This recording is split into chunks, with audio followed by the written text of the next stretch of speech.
Hey everybody, সামনে announce করতে যাচ্ছি একটি গিভঅ্যাওয়ে এন্ড গিভঅ্যাওয়েতে পার্টিসিপেট করতে চোখ রাখুন চ্যানেলে এবং ফেসবুক পেজে। সো আজকে কথা বলবো এজাজের একটি মেকানিক্যাল কিবোর্ড নিয়ে, টেকনিক্যালি দুইটি, উইথ ডিসপ্লে উইদাউট ডিসপ্লে, যেটির মডেল হচ্ছে AK820 Max Plus। এই কিবোর্ডগুলোর বর্তমান বাজার মূল্য হচ্ছে 5,000 থেকে 6,500 টাকা।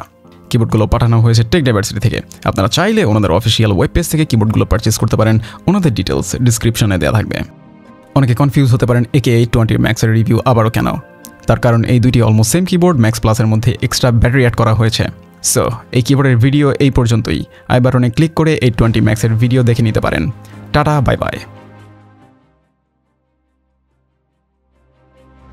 যারা টাইমলাইন দেখে এখনও ভাগেনি তাদের জন্য থাকছে কিবোর্ডের full details.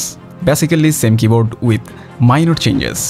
বক্সটি same as 820 max, যার মধ্যে থাকছে একটি ইউজার গাইড, একটি non braided USB A to Type C cable, থাকছে keycap and switch puller combo, তাছাড়া থাকছে 2.4 GHz এর ডাঙ্গল, 3টি এক্সট্রা কিক্যাপ, থাকছে dust cover and keyboard.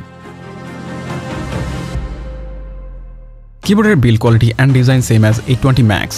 So 70% layout, সামনে নিচের দিকে এজাজের লোগো যা আগের মতোই রয়েছে, অ্যান্ড ডিসপ্লের position and size same. Non display ভ্যারিয়েন্টের মধ্যে ডিসপ্লের জায়গায় ডিলিট সুইচ দেওয়া হয়েছে। কিবোর্ডগুলো প্লাস্টিক বিল্ডার, সো কিছুটা পেইন্ট হওয়া স্বাভাবিক। কিবোর্ডের ওয়েটে কিছুটা চেঞ্জ লক্ষ্য করা গিয়েছে। 820 ম্যাক্সের ওয়েট ছিল 858 গ্রাম, অ্যান্ড ম্যাক্স প্লাসে তার ওয়েট হয়েছে 893 গ্রাম, অ্যান্ড নন ডিসপ্লে ভ্যারিয়েন্টের ওয়েট হচ্ছে 897 গ্রাম। আই গেস ডিসপ্লে থেকে সুইচ অ্যান্ড কিক্যাপসের ওয়েট বেশি হওয়াতে 5 গ্রাম এদিক ওদিক হয়েছে। কিবোর্ডের বেসে অ্যাজ ইউজুয়াল থাকছে 4টি রাবার প্যাড এবং হাইট অ্যাডজাস্ট করার জন্য ডুয়াল স্টেজের অ্যাডজাস্টেবল ফিটগুলো অলসো রাবার প্যাডেড, অ্যান্ড বেসের মধ্যে ডঙ্গল স্টোর করার জন্য জায়গা দেওয়া হয়েছে। কিবোর্ডটি ডিসঅ্যাসেম্বল করতে আমার 3 মিনিটের মতো সময় লেগেছে। তবে আনফর্চুনেটলি বল শেপের নবটি অনেক জোরাজুরি করার পরেও খোলা পসিবল হয়নি, তার কারণ আননোন। আর এর চেয়ে বেশি জোরাজুরি করলে পিসিবি ড্যামেজ হয়ে যেতে পারত। বাট নন ডিসপ্লে ভ্যারিয়েন্টের মধ্যে এমন কোনো প্রবলেম হয়নি। ডিসপ্লে অ্যান্ড নন ডিসপ্লে ভ্যারিয়েন্টের মধ্যে একটা পার্থক্য দেখা গিয়েছে। নন ডিসপ্লে ভ্যারিয়েন্টে পিসিবির মধ্যে স্ক্রু করা রয়েছে, অ্যান্ড ডিসপ্লে ভ্যারিয়েন্টের মধ্যে তার অ্যাবসেন্স দেখা গিয়েছে। কিবোর্ডের ইন্টারনালে কোনো পরিবর্তন নেই। 820 ম্যাক্সের মতোই সাউন্ড ড্যাম্পিং এর জন্য same silicone mould, bottom cotton, প্রনকেস foam, ISP sheet and sandwich cotton দেওয়া হয়েছে। ইভেন সেম ছোট ছোট 14টি রাবার গ্যাসকেট দেওয়া হয়েছে, যার জন্য কিবোর্ডে কিছুটা বাউন্স দেখা যায়।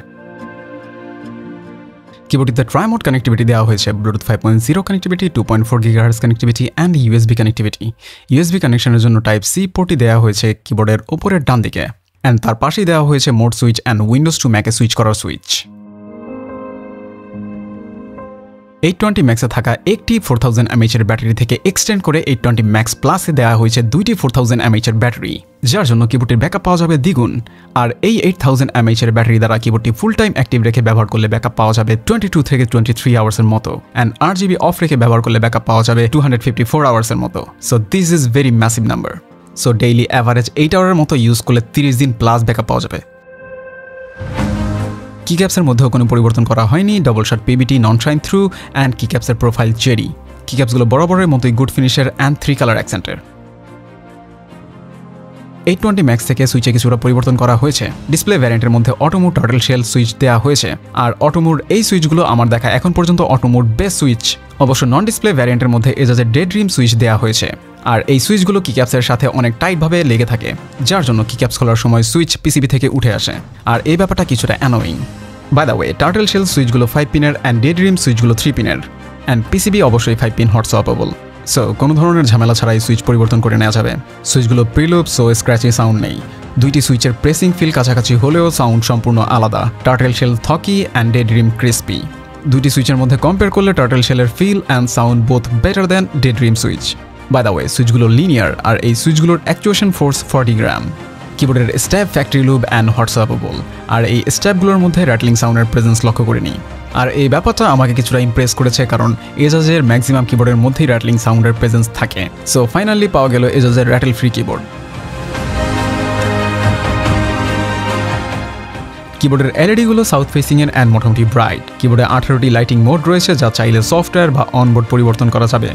কিবোর্ডের সফটওয়্যারে কোনো পরিবর্তন করা হয়নি, তবে নন ডিসপ্লে ভ্যারিয়েন্টের সফটওয়্যারে কিছুটা UI পরিবর্তন করা হয়েছে, আর এই সফটওয়্যারগুলোর লিঙ্ক পিন কমেন্টে দেওয়া থাকবে। এই কিবোর্ডের সফটওয়্যার দ্বারা কাস্টম করা যায় প্রোফাইল অ্যান্ড সুইচ, করা যায় ম্যাক্রো, তাছাড়া পরিবর্তন করা যায় লাইটিং প্রিসেট, পরিবর্তন করা যায় গিফ, কাস্টম করা যায় পার্কি light and extra music mode তো থাকছেই। তাছাড়া কিবোর্ডের ফাংশনগুলো অনবোর্ড কিভাবে পরিবর্তন করা লাগবে তা স্ক্রিনে দেওয়া থাকবে। কিবোর্ড দুটির সফটওয়্যার ওয়ার্ড অ্যান্ড ড্রাইভার মোডে সাপোর্টেড অ্যান্ড ব্লুটুথ মোডে আনসাপোর্টেড। ইন্ডিয়ান বলা যায় একে 820 ম্যাক্সের মধ্যে যা যা ত্রুটি ছিল তার সব কিছু ইম্প্রুভ করা হয়েছে ম্যাক্স প্লাসের মধ্যে, আর এক্সট্রা ব্যাটারির ব্যাপারটা তো আছেই। সো যদি ডিমান্ড থাকে ছোট ফর্ম ফ্যাক্টরের মধ্যে নব উইথ ডিসপ্লে যুক্ত কোনো কিবোর্ডের, তাহলে এই কিবোর্ডটি নিয়ে নিতে পারেন, রেকমেন্ডেড। অ্যান্ড এনজয় করুন কিবোর্ডটির সাউন্ড টেস্ট। আর আজ এই পর্যন্তই, কথা হবে অন্য কোনো দিন অন্য কোনো ভিডিওতে। সে পর্যন্ত বিদায়, আল্লাহ হাফেজ।